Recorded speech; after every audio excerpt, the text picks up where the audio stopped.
Hello, everyone, and thank you for joining the webinar session today. We will wait 2 minutes more until everyone on the registration list has joined, so please be patient for a few more minutes and then we will start.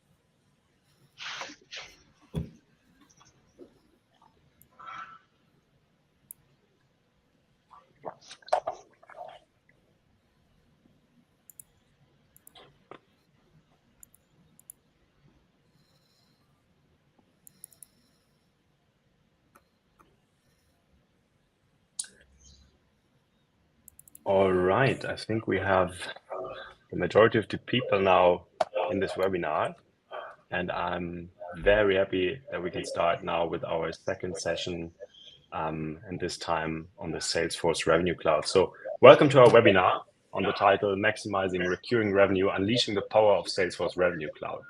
So today you will join us as we explore how Salesforce Revenue Cloud can transform your business and drive your recurring revenue to new heights. And I'm very delighted to have two guest speakers today, Ivan Todorov, our Revenue Cloud Practice Lead at Value End, and also Claudio Suma, the CEO of SafeLead. Ivan, Claudio, many thanks for joining. Very glad to have you on board today. And to myself, I'm Per Frederick Borgmann. I'm the Sales and Marketing Manager at Value End, and I will guide you through the webinar today and be the moderator. But before we start with the topic of today, let me quickly introduce Value End to you again. We are a boutique Salesforce consultancy based in Berlin, and obviously besides other focus area, we are specialized in the Salesforce Revenue Cloud. And we are very passionate about empowering businesses like yours with cutting edge revenue management strategies and also share our successful projects with you today. Throughout this webinar today, we will delve into key Revenue Cloud features, best practices, and real-world success stories, including, obviously, SafeLead's journey to accelerated growth throughout CPQ and billing. What does that mean directly? If we look at the agenda for today, we will start actually with an overview of the key features of the Salesforce Revenue Cloud, CPQ and billing, which will do Ivan, and then we will dive directly into customer success stories with the results and impacts from the SafeLead's journey into the Revenue Cloud. We will also have time for a Q&A session afterwards to ask some questions directly to Ivan and Claudio, and then afterwards we will also share the lessons learned and obviously also the best practices that we saw in this project. All right. Then, Ivan, I would say the stage is yours. Please introduce yourself again. Yeah. Hi, everyone. I'm very happy to... okay, I can click on the content now. Yeah. Okay, very happy to be here first and welcome everyone. My name is Ivan Todorov. I'm a solution architect, Revenue Cloud, and leading the Revenue Cloud practice in Valuant. And yeah, basically what I've been doing the last 8 years or so, I've been focusing on CPQ and billing products on top of Salesforce platform. And I've worked with a few of the top products and finally settled with the main product that we have and that we are going to be discussing today is the Salesforce Revenue Cloud, or CPQ and billing altogether. For everyone that's interested, happy to connect on LinkedIn and discuss things. And of course, overall experience that I've got on the platform is more than 15 years. Every different cloud experience is also mentioned there. Today, again, here to talk about CPQ and billing. That's been my passion for the last 8 years or so. Thank you very much for being here.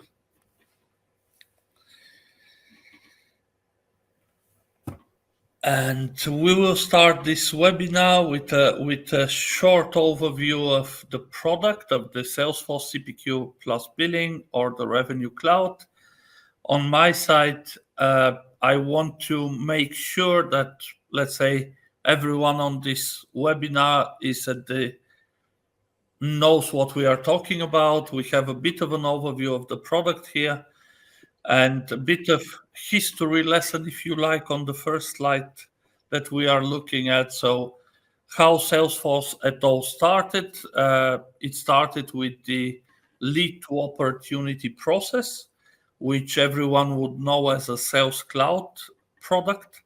And that is usually the basic, the first product that a company would have, the first product that a company would use.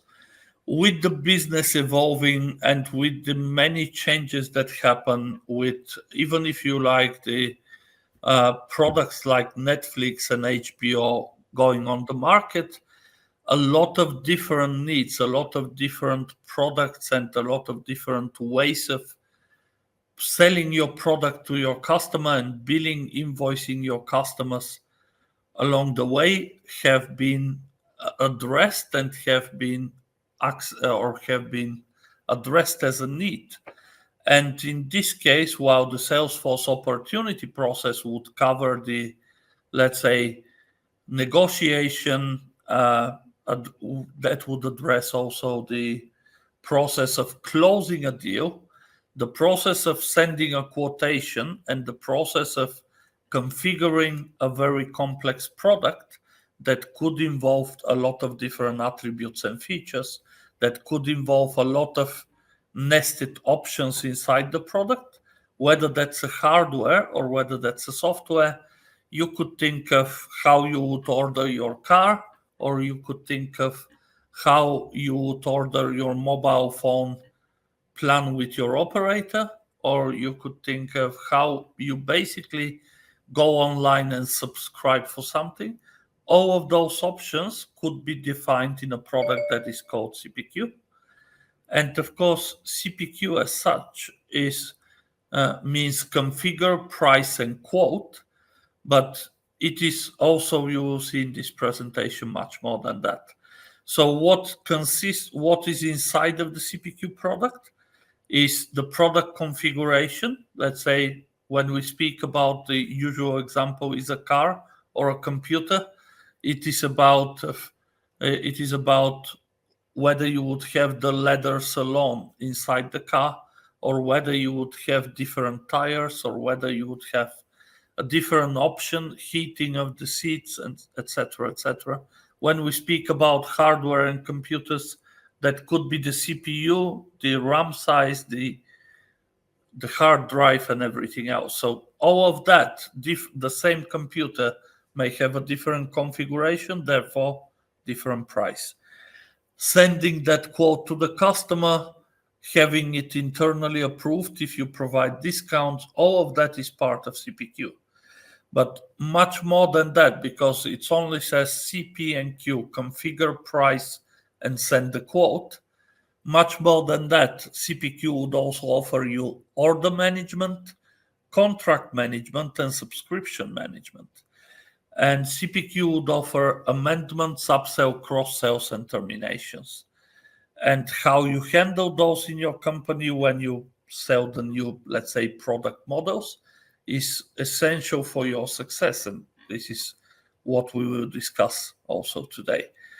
Finally, going to the next slide, the CPQ part stays on the left side with everything that we already mentioned, but we also have the billing side of the product of the Revenue Cloud, the billing side of the product. And this is usually something that people get wrong from, let's say, if we ask them what's billing, people would think much more about invoicing. And what's revenue recognition, people would think, okay, that's accounting. Yeah. And that is, neither of those statements is true. And we want to put that on the right place and say, billing is actually the order management when it considers how we bill our customer.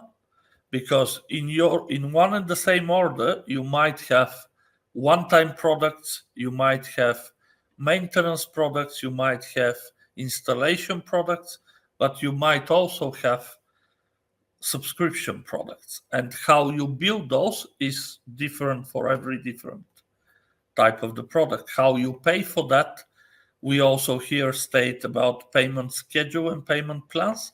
How you pay for that is also part of the billing process. So this is how you set up your contract. When am I gonna get paid? Let's say this is the answer of the billing section of the product. Then invoicing section of the product is about generating the invoice on the right date and time for the right amount, of course, and then issuing a link to the payment gateway if the customer can pay with a credit card, for example, and then collecting the money, whether that's cash, credit card, bank account, any different way that you may like. Finally, and after all, we have revenue recognition section, which is mostly about reporting.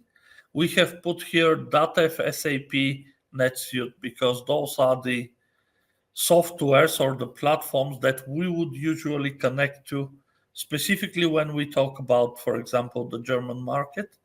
Datev is basically the most well-known accounting software, if you like. And using Datev means you report to the authorities your taxes and everything correctly. So that's a different thing. So billing is different than invoicing different than the revenue recognition.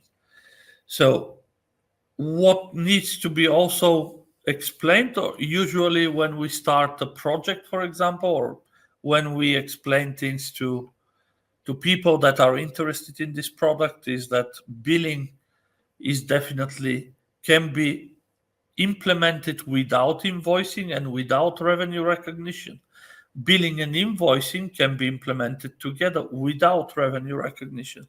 So those are different modules that you can depending on your business, you can use or not use. They are part of the same product. You can turn them on and off as you like. And yes, you may use connection to Datev, or you may decide to do that directly in Salesforce if you want. Okay, so we go to the next slide, which is pretty much, again, something similar, but I'm gonna very quickly go through this slide saying, what is the financial point of view when you look at Revenue Cloud? What is the CFO view with regard when they hear about an opportunity, which we usually know very well what this is. So everyone that knows Salesforce knows opportunity. When a CFO hears about an opportunity, what they think about is fantasy revenue. What they think about is, this is very cool, but there is absolutely no impact on the finances of the company. When they hear about quote, they absolutely think the same. There is no impact on financials. When they hear about contract, this is where it starts getting interesting. And this is where the CPQ product comes in. The contract management, the contract payment schedule, the contract products, and everything else. Order management, invoice and payments, finance team gets more and more interested into that. Of course, once we issue a sales order, that already means the customer has submitted. This is something we should look for. And the first question you will get is, how can you improve the order to cash? Which means the customer ordered the products, how fast can I get paid? The second point is, when should we send the invoice? How quickly can we do that as well? And the third point is, what should I do if I don't get the payment on time? I have to pay my vendors, I have to pay other expenses. The financial team would think about that, and collections is a necessary part of the process as well. I would stop for a second to ask if there are any questions with regards to the product itself. So this is a very, very brief overview, but it should give you the perspective about, first of all, I'm going to go back one slide and saying every single one of these modules can be implemented separately. And the second point is for every different phase of this process, our financial team has a different thing to say. And they are interested only after the contract's already signed. Before that, yes, sales team very interested in the opportunity, close rate, but if there is no contract or order, finance is not interested. Any questions up to now? Anything you want to ask? Okay. If I don't hear any questions, I'll just go forward. So once again, for people to understand with regards to Salesforce product, what's different.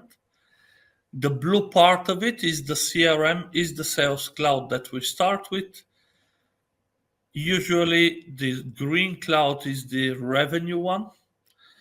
And in the revenue one, you could implement different parts of that. So you could implement quote and order, and then without provision, even or with provision, you can get into invoice generation, you can implement payment collections, and you can implement dunning. Again, all those things can be done in different phases in different times. Of course, there is best practice that you do this in the order that it happens, but we've had cases where we implemented invoices first, and that actually worked quite well. And finally, the ledger information, that is usually your finance books. That is most likely 99% of the time out of Salesforce. And the reason for that is the localization. Yeah. So whether that is DATEV, whether that is Sage or SAP, the localization to your local tax authority is definitely needed. And that's the point of having that be done not on a global scale, but local. And of course, if your business is only in one or two countries, that could be done easily somewhere else. But if your business grows in multiple countries, then every country would have their own accounting platform. Then you would need to go in a different way. And this is the moment where I would stop with the product overview and introduce Claudio. I'm very, very happy that he's here. Actually, we've known each other for, I would say, more than 8 years now. And very, very happy that I can have him to talk about what we've done together in that time. And Claudio, please introduce yourself. Yeah. I'm a seasoned entrepreneur. I'm residing in Romania. I have been active since 2000, so I've been in the industry for 23 years now. I've been active also before that, but not as an entrepreneur. What we did mainly in those years was a telematics business, which I'm going to explain right away. And we also did parking payment, and lately we are involved in electric vehicle charging. These are, I try sometimes to put everything under an umbrella or under a label, and I managed to find a term. It's called mobility tech. So I was in my younger age, and still am, I think, an early adopter of new technologies. I had a passion to try out everything what's new. I remember many, many years ago, I was among the first to use AdWords, Skype, and in the last decade also blockchain. But sticking to Salesforce, I think Safely Telematics was the first client of Salesforce in Romania more than a decade ago. Uh, but good things come always from other people. I mean, if you listen to others who have been as successful as you are, or even more successful, you can always benefit.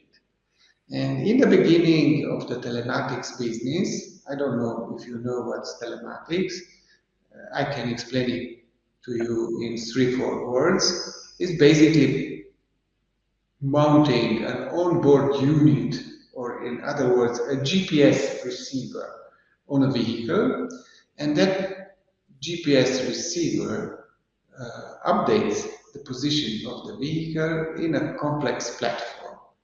And you can use that telematics platform to monitor the vehicles, manage them, even for paying tolls. It's a myriad of uses you can put the telematics to work for. In the beginning, we were cash hungry, and especially in this part of Europe, people don't have the best paying discipline. So, and it was a blue ocean, so we had no competitors. So the first phase was that we take money in advance. I mean, we build them 24 months in advance. So we don't have headaches. Who didn't pay didn't get the system. But later on, I participated in like a syndicate or a professional association throughout Europe, and other guys which also had telematics platforms told us that the recurring revenue is much better. So we started switching from selling the onboard units and asking for the service 24 months in advance. We started renting the device and thus ensuring a constant revenue, recurring revenue. Our service was quite good. We have average customer contract duration of over 6 years, I think. And also investors love recurring revenues. So in our club of telematic companies, the main idea was to exchange best practices, and this was one of them, to switch to subscriptions. I remember at that time we were looking for a solution. We went several times to London to talk with Zuora. At that time, Salesforce didn't have CPQ and other media solutions. In the end, we implemented with the help of Ivan. It was not very easy, especially because we implemented a billing solution, a recurring billing solution, and of course also the other modules he mentioned. Um, I mean, collection, cash collection. You have to make sure that once you send people the bill, the invoice, they also pay you. Because if they don't pay you and you continue invoicing them, you have a lot of money, VAT, and tax on the revenue you actually don't realize. So this was a big problem. What I must say that switching to automatic billing helped us a lot. But of course, we are active in at least 3 different geographies, and it was music to my ears to hear that also others have this pain. Every different country has some different rules for revenue recognition, for taxation, and even worse than that, they have a different culture to pay. Just to give you a short example, in Italy, they love direct debit, which is quite nice. But in Romania and in Poland, they don't like to give mandate that you can directly debit their accounts. They want to feel the power to decide when to pay, and of course, they get also the effort and the big expense to pay when you want. So we are continuing to develop the system even today because, for example, it's about contract management. If a customer doesn't pay anymore, you have to do certain things for contract termination, maybe bill him a penalty, and also switch off his account in the platform. And now talking again about this, we have our newest toy, which is the platform for EV charging. Still, hope for the future is not cash positive yet, but in this industry, you have a lot of transactions which are even more granular, even more smaller than in the telematics business. And saying that, and with the current lack of people, shortage of skilled people, I can only recommend to my team that also for this platform we will try to find an automated solution. So it was an interesting journey. As my father once said, uh, the only remorse or sadness is that time passes so fast and things change. Sometimes not so fast. I mean, especially in the realm of accounting, I would love to see things moving faster, especially on the European level. We are a union, but in many ways we still have a lot of differences, only when you think to VAT, for example. So that's it. If you have further question, I can talk about it. I can answer them. I'm very happy to give you details. I have a big team. I do not know everything, but I think the main things, the strategy, the benefits, I can answer about those. Then maybe let me ask a question, Claudio. When we are zooming back a little bit into the transition phase, and Ivan, please feel free to also answer to it. Claudio, what would you say? How did you manage the transition period actually when you started the project? Because obviously your daily business can't be paused; it needs to run alongside such an implementation. And how did you manage that? And what were the main, I would say, challenges and obstacles that you faced at that time to still make your business work while implementing such a big thing? The main problem was with the internal teams. Whenever you introduce an automation, people inside the team feel they lose power, that they are against changes in general. And then if you have a multinational enterprise, I mean, in several countries, then they start shouting that they are different. Maybe it works in your country, but not in ours. So also a great problem was the contracts themselves and the payment schedules, and also the various currencies. Just to give you an example, in Romania we have our local currency, but very often we issue quotes and we sign contracts based on the euro. And this is an extra problem because you have to bill in the local currency. So every time if the exchange rate varies, you invoice different prices. But then you have tenders, and in tenders you have fixed prices in local currency, and so on.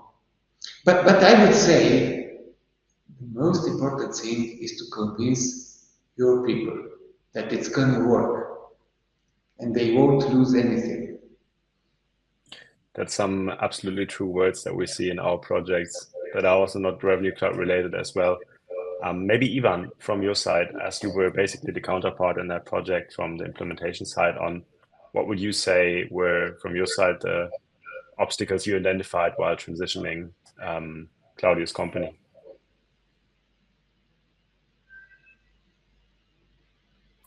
Yeah, sorry. Yeah, that's a very good. Very, I mean, it was a nice summary. I would say the internal resistance, specifically in, if I remember correctly, the internal resistance in Italy, for example, was huge about the automated invoicing. Yeah, that was like you're taking the bread out from their table and giving it to someone else. And yeah, of course, you need everyone's buy-in for this to be successful. So uh, I always like to say that, but actually, what's the hardest thing in our job? Yeah, and when we do such a specifically such big project, what's the hardest thing is not the system. Yeah, the hardest thing is working with people. The hardest thing has always been uh, change management, if you like, in the organization, and the fact that you need everyone's buy-in. So you have people that resist the change, you have people that maybe see some value and are in English it's on the fence. Yeah, they sit on the fence and they can go back, they can go forward, and there are people that are your supporters, and you need to convert everyone into a supporter. You need to give them something that they can use, and you need to give them something that they would actually benefit from. And us as consultants, we always try to do that. So it's not like you don't need to bribe them, but you need to help every single one of the people that touch this system. Yeah.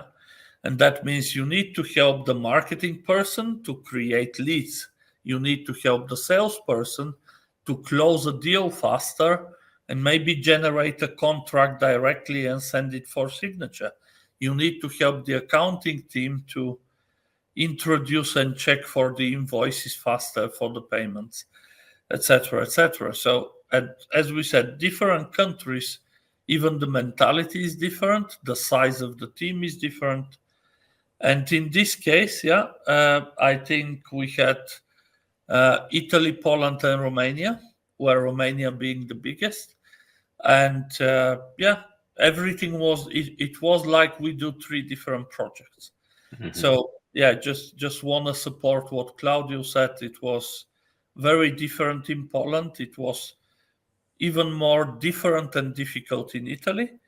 But we also had tremendous support of that process coming from the management, and that obviously that helped a lot. Yeah. So Perfect. first we get the buy-in from the management, then we get the buy-in from everybody else. Basically, that's how it's done. Yeah, yeah, I couldn't say it more beautiful. Yeah, Claudio, just so you know, Claudio, I need to mute you sometimes because we have an echo, and when Ivan is speaking, we hear him double. So I will now let you begin. Good, perfect. I want to mention also the data curation. Whenever you do some switch, and before that, people were not so serious about the quality of the data they enter into the system. This generates huge problems, and everybody is nervous because the others didn't take their job seriously. So this was also very, very challenging to say the least, because we realized that people didn't complete all the fields in Salesforce with responsibility, or, for example, just to mention one funny thing, you had to always select the country where the opportunity was. What country do you think appeared the most often? Afghanistan, because in the combo It's the it's a first. first, and they didn't touch it.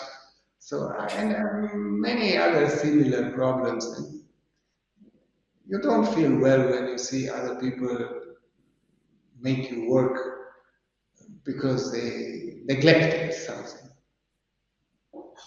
Yeah, true. It's good that you say that because as good the solution on a technical side might be, if the people are not using it correctly, then the value is questionable. So I mean, Ivan and you said it now twice. It's you need to win the people and you need to convince them and encourage them to actually use the solution um, to make it successful in the end.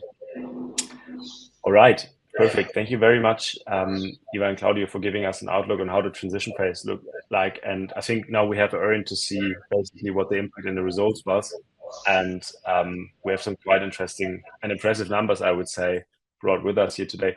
Claudio, could you maybe guide us a little bit also, maybe not just directly on the numbers, but in general, what the transition meant for Safely? You briefly touched it already, that it made a huge impact on your revenue as such, and also on the growth of Safely from moving from device selling into the subscription-based model, supported by the Salesforce Revenue Cloud, obviously. But like, what was the result for you?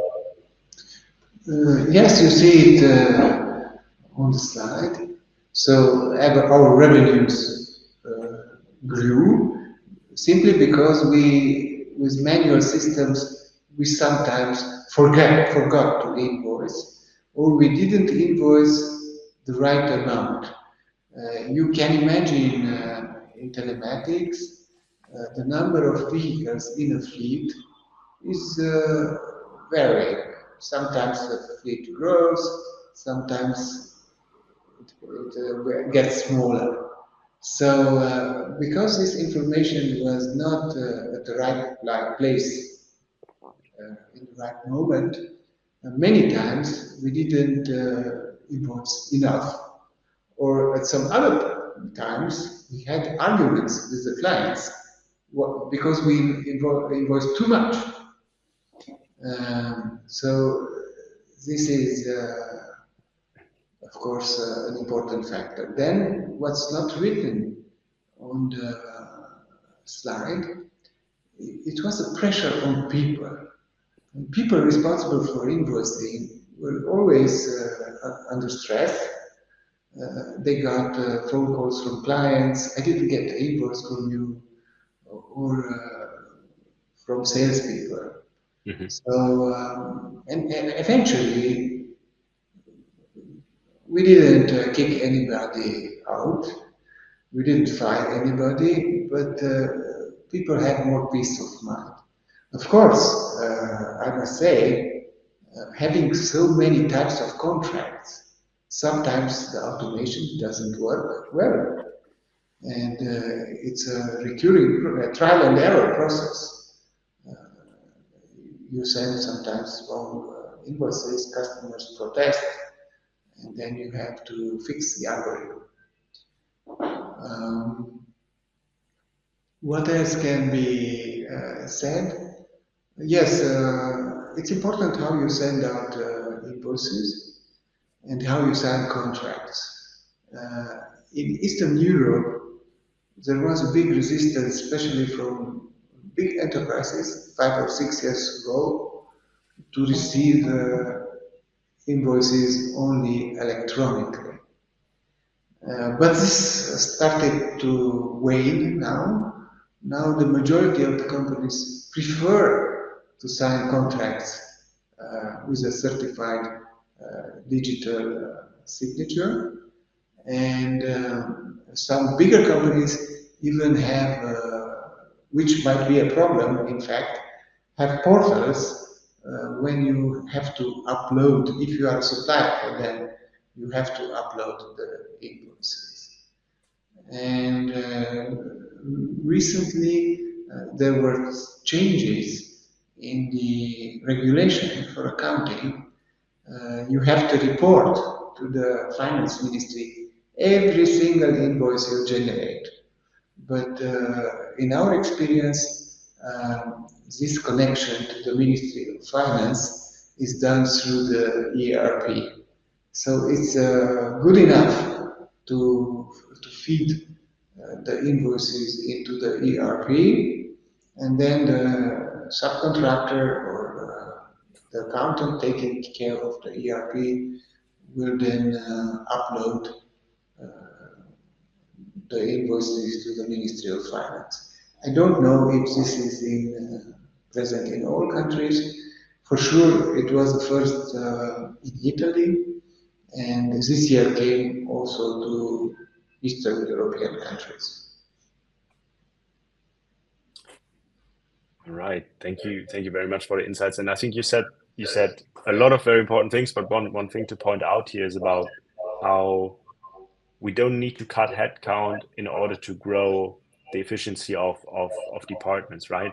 With Yes. this solution now, we were able, and you just said it, Claudio, to basically increase the efficiency of each of the FTEs that you had in the department. And what is really hard to measure is frustration, right? You can't measure Yes. frustration metrically. You can feel it, but you can't put it in a number, right? And I think with decreasing the level of stress, but increasing the level of success and the level of satisfaction in work, you make people more efficient. And I think that's a perfect example on how you can have new technology still with the same people, but targeting much better results. So I guess that's something that, a good message into the world. I would say that there's no need of cutting people or kicking them out.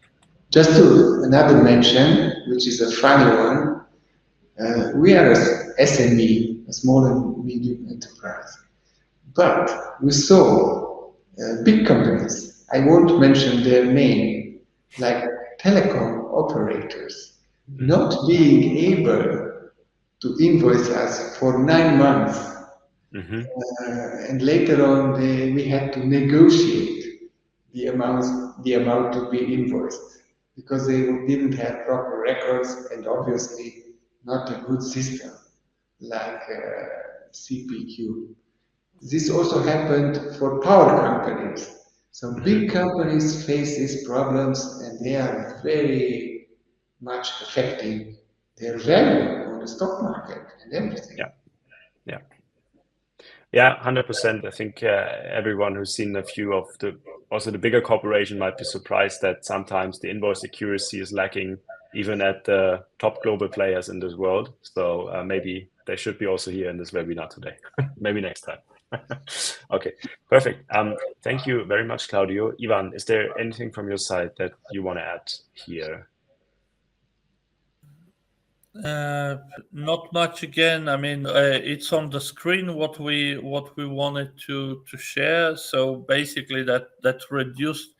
So having it's not only thanks to let's say subscription CPQ and this product, but it's also thanks to how you manage your customers. Yeah, you basically reduce the level of churn, which is the level of customers leaving you. Yeah, because you can, if you have an IoT system like this telematics system is linked all the time to the internet, and you can see when vehicles start dropping off, for example, you could already see that, yes, you might not want to invoice that much this month, and then you see your revenue going down.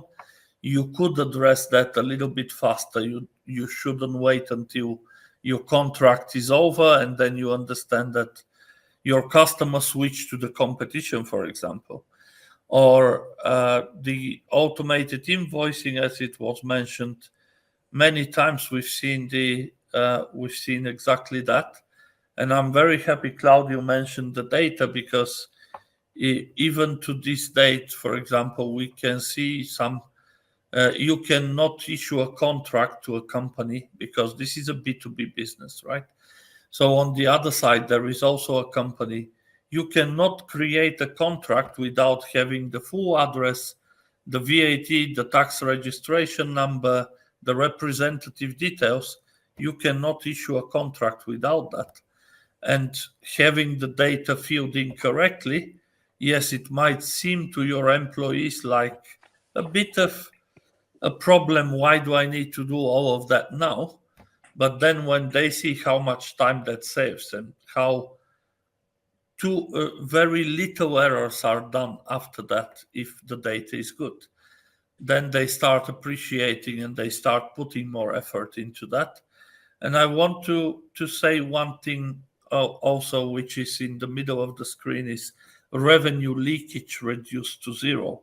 So basically, when you know that you can trust your data, then you know that you would always send the right invoice, and you are never going to skip an invoice. And we all know we have even other customers that didn't invoice their customers for years, yeah, because they forgot that something like that exists.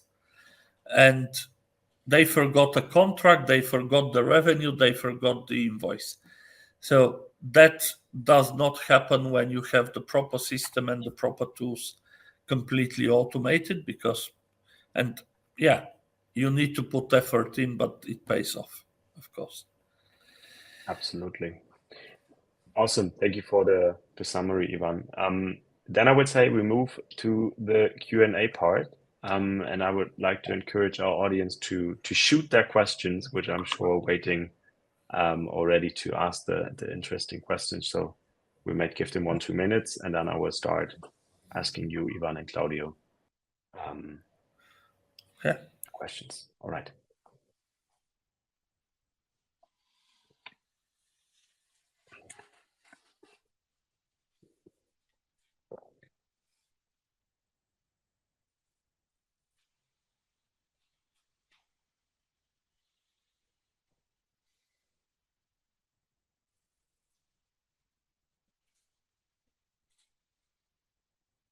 All right, we already have the first question received. That is actually to both of you, but starting maybe with Claudio. The question is, Claudio, what's the best way to prepare an organization for a change like this? I think we tackled it a little bit, but maybe you can repeat yourself. Like, how did you prepare your organization for the change? So what I did, I convinced our sales manager that this is the best thing to do, and we got an ally in him, because also the payment of commissions were related to the accuracy of the contract management and so on. And before that, also the calculation of the commission was done more or less manually. So I coupled the two things. So suddenly I was in the same boat. We were in the same boat. And there were many cases also when we forgot to invoice. So it was relatively easy to convince them, but then again, it didn't happen overnight, and at every problem, they said some of the enemies of the project said maybe it was not such a good thing to automate this. You cannot automate it. So it took a while until everybody was on the same side. All right, but you finally managed to do it. Yes. Awesome. Ivan, a question to you.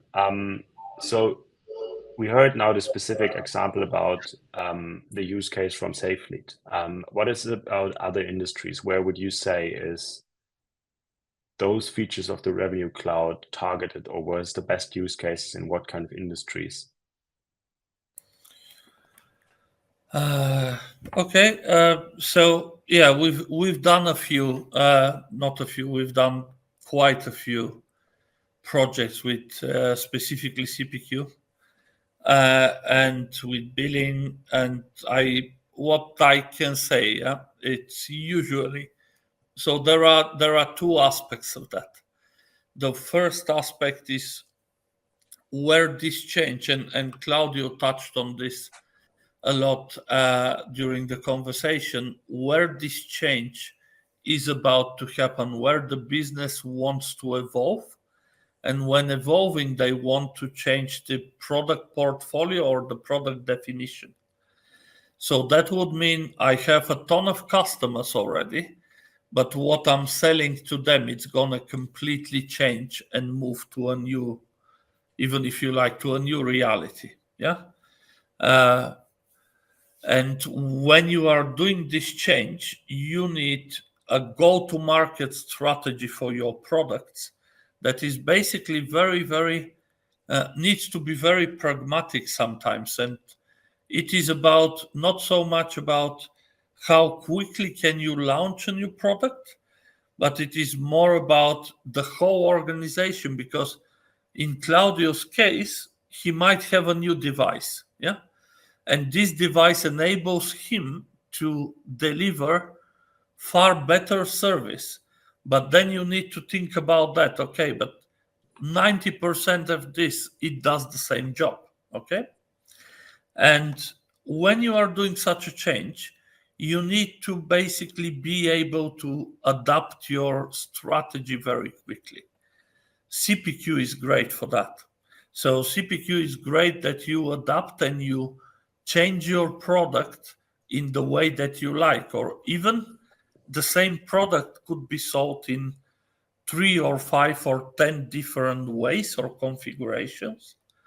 And that makes your company more, I would say, viable. That makes your company more alive, more responding to the customer's needs.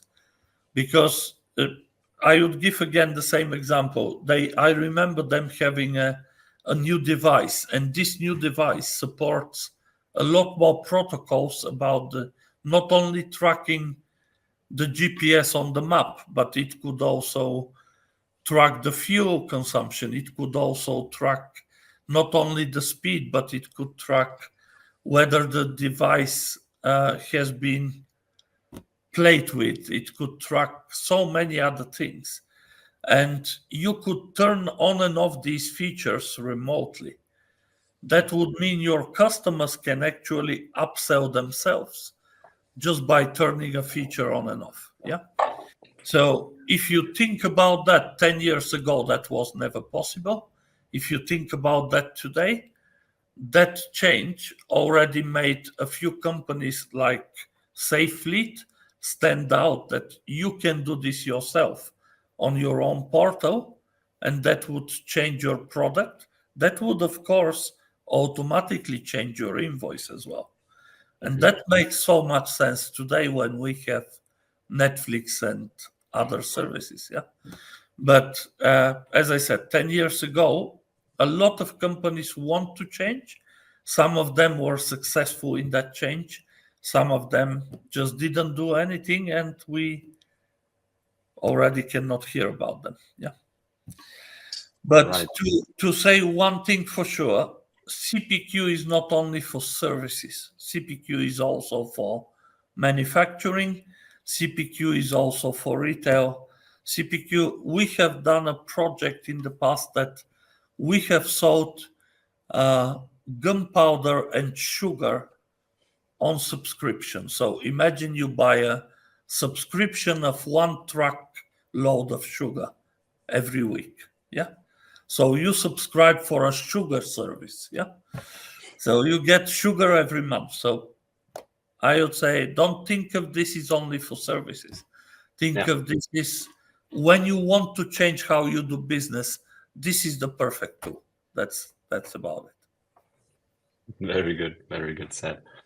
All right. Then I would say, as we have 5 minutes left on our time, we move to the next part, which is the lessons learned part. And we have one more question that has been raised, but this is actually going hand in hand with something that we want to discuss here in the lessons learned and best practices part. And this is again a question to the both of you. And maybe Claudio, you want to answer first.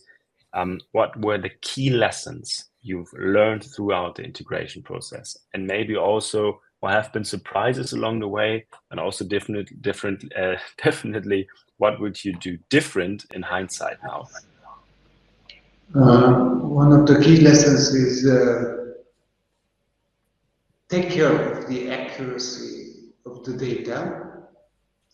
And the second lesson is, instead of having a myriad of types of contracts, try to reduce the variability of the contract, because contracts are in essence like a formula. You have too many parameters. They are very hard to implement, and even worse than that, it's very hard for people to understand those. Also, your salespeople and the customer. And some big customers in the B2B business have hordes of lawyers, and they will try to pick your contract, and this puts you in real jeopardy if you have automatic billing system. Very interesting. And Ivan, for you, what were the key lessons?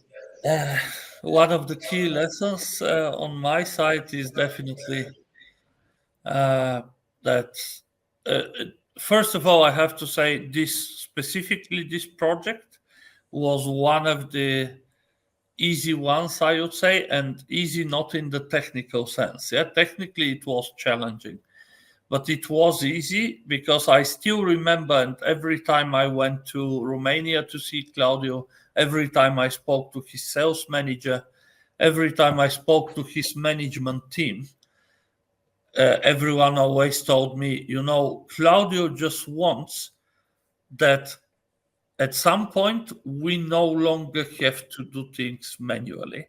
At some point we have no paper and we are not sending contracts on paper. At some point everything can be done electronically, and that vision was there already from day one. Yeah. And we did not do that all at the same time. So as far as lessons learned go, yes, the vision was there, the strategy was there, but we did not, and maybe we could not implement everything at the same time. But the vision that this is what the end result should look like, it needs to be there. So a good plan and a good vision for what is the end state. So you never forget the end goal is the customer may pop up on my website, fill in a form, get some data in, maybe even pay with their credit card, get the contract, get the first invoice, and receive instructions how to start using the service. And in telematics, that's not easy. Yeah. Because in Netflix is easy. Yeah. But in telematics, you need to go somewhere. Your car needs to get the GPS installed. So that's not easy. And you need to have that vision. You need to have that strategy, and you need to never let it go. Yeah. So you need to be persistent in that. I want everything fully automated. And that helped us big time. Yeah. That vision. So that's it.